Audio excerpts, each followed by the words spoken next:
1945ခုနှစ်ဩဂုတ်လ6ရက်လူပေါင်း3သိန်းကျော်ရဲ့အသက်နဲ့မြို့တရားတစ်ခုလုံးကိုစက္ကန့်ပိုင်းအတွင်းမှာပြာချပစ်လိုက်တဲ့အနုတ္တရုပ်ပုံတစ်လုံးအကြောင်းသုံးသမိုင်းစာအုပ်တွေကကျွန်တော်တို့ကိုသင်ခဲ့တာကတော့ဒါဒုတိယကမ္ဘာစစ်ကိုအများဆုံးဆုံးသက်ဖို့နဲ့လူပေါင်းများစွာရဲ့အသက်ကိုကယ်တင်ဖို့အတွက်မလဲမချောင်သာဆုံးဖြတ်ခဲ့ရတဲ့လုပ်ရတစ်ခုပေါ့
တမိုင်းကိုအောင်နိုင်သူတွေကပဲရေးလေးရှိကြပါတယ်ဒီနေ့ကျွန်တော်တို့ကလပ်ကနောက်ွယ်ကနေလှန်ကြည့်တဲ့အခါကဘာကြီးကိုသိမ်းပိုက်ဖို့ကြိုးစားခဲ့တဲ့အင်အားကြီးနိုင်ငံတွေရဲ့သွေးလွန်းတဲ့စကွက်လူပွဲကြီးတစ်ခုကိုမြင်တွေ့ရပါလိမ့်မယ်ဘုံမချဲခင်ချင်းကလေးကဂျပန်နိုင်ငံစစ်ရှုံးနေပြီးသားဖြစ်ပါတယ်ရေချောင်းပိတ်ဆို့မှုတွေကြောင့်73စီမရှိစားစရာမရှိပဲပြည်သူတွေငတ်မခေါင်းပါနေပါပြီပို့ပြီးတော့တုံးလုံးစရာကောင်းတာကဂျပန်အစိုးရဟာသူတို့ရဲ့အင်ပါယာကိုဆက်လက်ထားရှိခွင့်ရဖို့အတွက်အမေရိကန်တွေထံကိုလှုပ်ဝက်ပြီးတော့လက်နက်ချဖို့ကမ်းလှမ်းနေခဲ့တာပါအမေရိကန်သမ္မတထရူမန်ကလည်းဒီကျင်းနှန်းတွေကိုကြားဖြတ်ဖမ်းယူနိုင်ခဲ့လို့ဂျပန်တို့ဒူးထောက်တော့မယ်ဆိုတာကိုသိပြီးသားပါဒါဆိုသူတို့ကဘာကြောင့်နုပြပုံကိုလှင်စလို့ကျဲချခဲ့ရတာလဲအဖြေကတော့ဂျပန်နိုင်ငံရဲ့အနောက်မှာရှိနေတဲ့အေယာမဝင်ပလေကြီးဆိုဗီယက်ယူနီယံပါပဲဆိုဗီယက်ခေါင်းဆောင်စတာလင်ကဩဂုတ်လ10ရက်နေ့မှာအာရှကိုဝင်တိုက်မယ်လို့ကတိပေးထားပါတယ်အမေရိကန်ကဆိုဗီယက်တပ်တွေအာရှကိုခြေမချနိုင်ခင်ဂျပန်ကိုနေရာဆုံးလက်နက်ချခိုင်းဖို့လိုအပ်နေပါတယ်ဒါစစ်ပွဲကိုဆုံးသက်ဖို့ထက်ဆိုဗီယက်ကိုစစ်အာဏာပြဖို့နဲ့နောက်လာမယ့်ကမ္ဘာကြီးကိုအမေရိကန်ကပဲစိုးမိုးသွားမယ်ဆိုတာကိုသတိပေးလိုက်တဲ့စစ်အေးတိုက်ပွဲရဲ့ပထမအဆုံးတနက်တန်ပဲဖြစ်ပါတယ်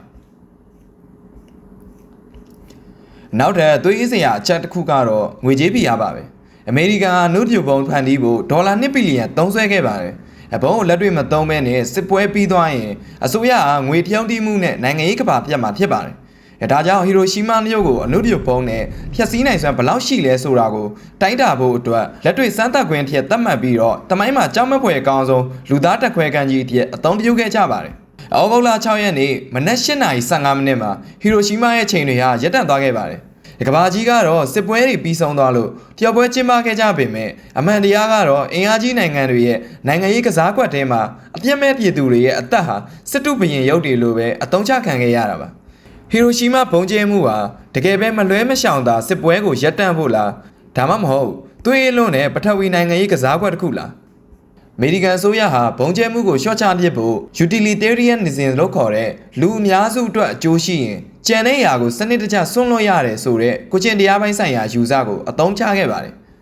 စစ်သားတတန်းအသက်ရှင်ဖို့အတွက်အပြစ်မဲ့ရက်သား3သိန်းကျော်ကိုတပ်ပြစ်လိုက်တာဟာတကယ်ပဲတရားမျှတပါသလားအကိန်းကနန်းတွေနဲ့လူအသက်ကိုချိန်ခွင်ရှာညှိတဲ့နေရာမှာဘသူကချိန်တွယ်ခွင့်ပေးခဲ့တာလဲmoral absolutism အရဆိုရင်တော့ဘလို့အကြောင်းပြချက်မျိုးနဲ့မှပြည့်မဲ့ပြည်သူတွေကိုတက်ပြတ်ပိုင်ခွင့်မရှိပါဘူးအာဏာရှိသူတွေဟာသူတို့ရဲ့နိုင်ငံရေးအမျက်စွန်းအတွက်အများကျိုးဆိုတဲ့စကလုံးလှလှလေးကိုအကာအကွယ်ယူပြီးတော့လူသားမျိုးနွယ်ပေါ်ဘလို့ရာဇဝတ်မှုမျိုးကိုမစိုးတရားဝင်အောင်လုပ်လို့ရှိတာကိုထောက်ပြနိုင်ပါတယ်စစ်ပွဲနဲ့အာဏာစနစ်တွေရဲ့ကြောက်စရာအကောင်းဆုံးသဘောတဘာဝကတော့လူသားတဦးချင်းစီရဲ့အိမ်မက်မိသားစုတွေခံစားချက်တွေကိုဖျောက်ပြီးတော့ကိန်းကနန်းဒေတာတွေအဖြစ်ပြောင်းလဲပစ်ခဲ့တာပါပဲအမေရိကန် project ကသိပ္ပံပညာရှင်တွေနဲ့သမ္မတထရူမန်ဟာမြေပြင်ပေါ်ကကလေးတွေနဲ့မိခင်တွေမီးလောင်ပြာကျသွားမဲ့မြင်ကွင်းကိုစိတ်ထဲမမြင်ဘဲနဲ့စာရွက်ပေါ်ကဒေါ်လာ2ဘီလီယံကုန်ကျစရိတ်နဲ့ဆိုဗီယက်ကိုတားဆီးနိုင်မဲ့ရာခိုင်နှုန်းဆိုတဲ့ကိန်းကနန်းတွေကိုပဲကြည့်ပြီးတော့ခလုတ်လေးကိုနှိပ်ခဲ့တာပါ စနစ်တစ်ခုရဲ့ကြိုးစွဲရဖြစ်သွားတဲ့အခါလူသားတွေဟာဘလောက်ထိသွေးအေးနိုင်သွားလဲဆိုတဲ့လူမှုစနစ်ရဲ့အမှောင်ချမ်းကိုမီးမောင်းထိုးပြလို့ရပါတယ်ဒီဘုံကိုတီထွင်ခဲ့တဲ့ Oppenheimer တောင်မှနောက်ပိုင်းမှာဒီလက်နက်ကြီးကိုဆက်မသုံးဖို့တားဆီးခဲ့ပေမဲ့နိုင်ငံရေးသမားတွေကနားမထောင်ခဲ့ပါဘူးဒါကို Technological Determinism လို့ခေါ်ပါတယ်အဖြတ်စွမ်းအားကြီးတဲ့နည်းပညာတစ်ခုကိုလူသားတွေကဖန်တီးလိုက်ပြီးတဲ့နောက်မှာအဲ့ဒီနည်းပညာဟာသူ့လိုအရှိန်ဟုန်ရသွားပြီးတော့ဖန်တီးသူလူသားတွေကိုပြန်လည်ဝါးမြုပ်ထင်းချုပ်သွားတဲ့သဘောပါဘုံကိုစားတင်တည်ထွင်လိုက်ကြတဲ့ကဒါဟာတနေ့နေ့မှာပောက်ကွဲဖို့ကံကြမ္မာကိုသတ်မှတ်ပြီးသားဖြစ်နေခဲ့ပြီးတော့လူတွေဟာဖြစ်ပေါ်လာမယ့်ရလဒ်ကိုမတားဆီးလို့နိုင်တဲ့အထိအင်အားနည်းသွားခဲ့ပြီဆိုတဲ့အမြင်မျိုးကိုဖြစ်စေပါတယ်ဟီရိုရှီးမားရဲ့နုဒျူဘုံပောက်ကွဲမှုပြီးမှမင်းလဲသေးငါလဲသေးမဲ့အခြေအနေကြောင့်တတိယကမ္ဘာစစ်ကြီးဖြစ်မလာတော့ပဲငြိမ်းချမ်းရေးရနေပါတယ်လို့ဆိုကြပါတယ်ကျွန်တော်တို့အခုခံစားနေရတဲ့ကမ္ဘာငြိမ်းချမ်းရေးဆိုတာဟာတကယ်ပဲစာနာမှုနဲ့ချစ်ချင်းမြတ်တာတွေကြောင့်ရလာတာလားဒါမှမဟုတ်တစ်ဖက်နဲ့တစ်ဖက်ကအပြန်အလှန်ဘသူကအရင်မြို့တုံပြောက်ကွယ်သွားမလဲဆိုပြီးတော့ကြောက်ရွံ့မှုပေါ်မှာပဲတိဆောက်ထားတဲ့လှည့်စားချက်ငြိမ်းချမ်းရေးတစ်ခုလားဒီလိုဆိုရင်ကြောက်ရွံ့မှုတွေပျောက်ဆုံးသွားတဲ့နေ့မှာကျွန်တော်တို့ကဘာကြီးကဘာတွေဖြစ်လာနိုင်တယ်လဲခင်ဗျ